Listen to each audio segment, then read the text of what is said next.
Welcome to the pilot episode of the Catholic Bible channel. The intent of the channel isn't really to review Bibles, but there's so many new options coming out in the Catholic Bible world that a great opportunity came knocking at my door this morning. I didn't know this, but my wife ordered me the premium edition of the Great Adventure Bible. So I do want to spend some time unboxing it, doing a side-by-side comparison to the original Great Adventure Bible, and sharing my initial thoughts. Now, unlike the original,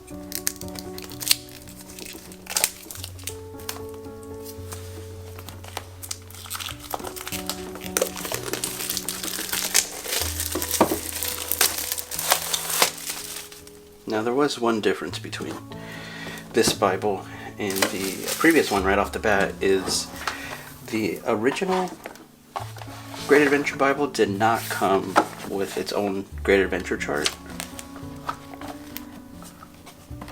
and this one does. So this timeline chart is very much worth your time. In and of itself, it is a great source. I purchased one for my son that was more kid-friendly and actually helped me quite a bit in understanding the overall Great Adventure story.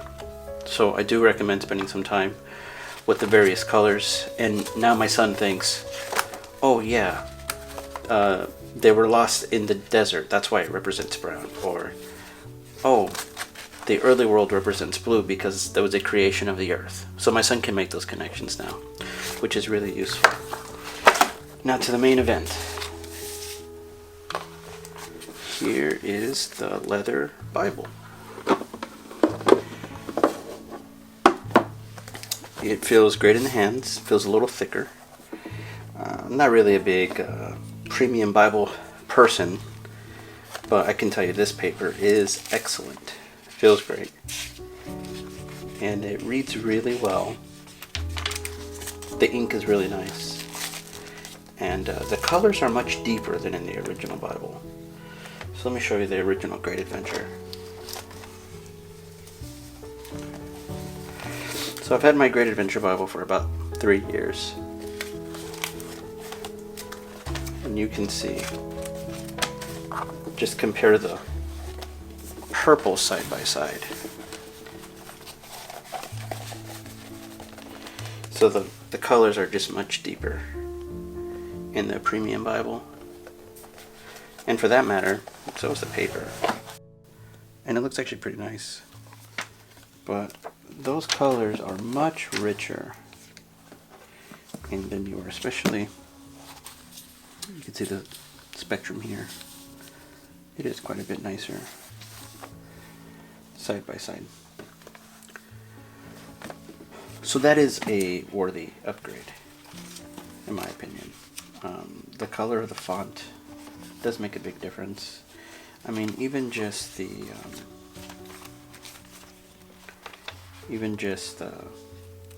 tabs that we have built in. Let's take a look at Genesis here. Okay, that purple in the old Great Adventure versus the purple in the new Great Adventure. It's quite a bit nicer in the premium Bible. It feels good in the hands.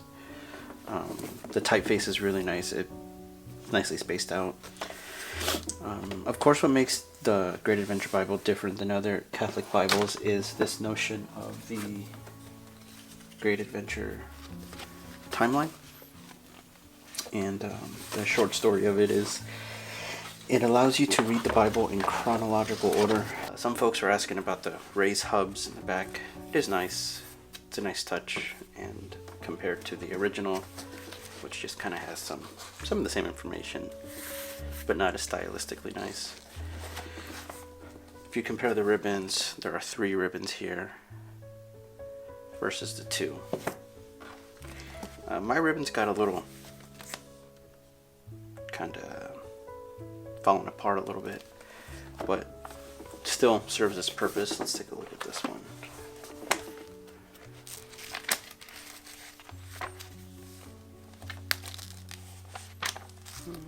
Yeah, so these are much better, you can tell.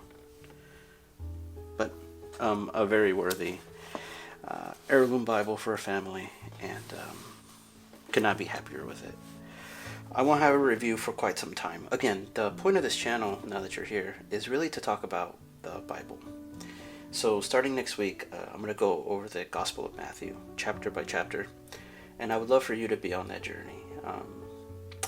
I am not an expert by any means. I'm a layman, and I've been blessed with living in an age where the Bibles are accessible to the everyman, and from different points of view. And there's just a lot of momentum in the Catholic world when it comes to reading Bibles, and you should appreciate that momentum, because it didn't always exist.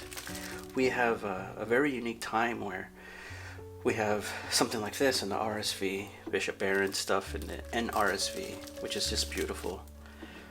The Ignatius Press Study Bible is coming out soon, which, if you've even thumbed through the New Testament version, is an excellent addition to the Catholic world. Baronius Press is making their Dewey Rames Bible still, which I have a copy here, a little to-go one. And of course we have the Nabre, as I affectionately call it, the one we read at Sunday Mass. So we're very blessed, and we should not take that for granted, because at one point, I feel like a lot of Catholic communities forget that the Bible is the center of our liturgy. And it takes some time and some effort, because it's not intuitive to us, but it is worthy of our time. So we should put that time in. And if you have 5 minutes a day, I hope that you will join me in reviewing some chapters from a Catholic perspective. With humility, I would like to invite you on a journey. And if you have a Great Adventure Bible, then join us, or a Dewey Rames or an Abre or anything in between. The Word of God is sacred and deserves a little bit of your time every day. So with that, pleasure seeing you today, and let me know if you have any questions down below. I'll be happy to answer. Do rejoice that Christ is Lord, and He will be arriving here soon. God bless. Bye-bye.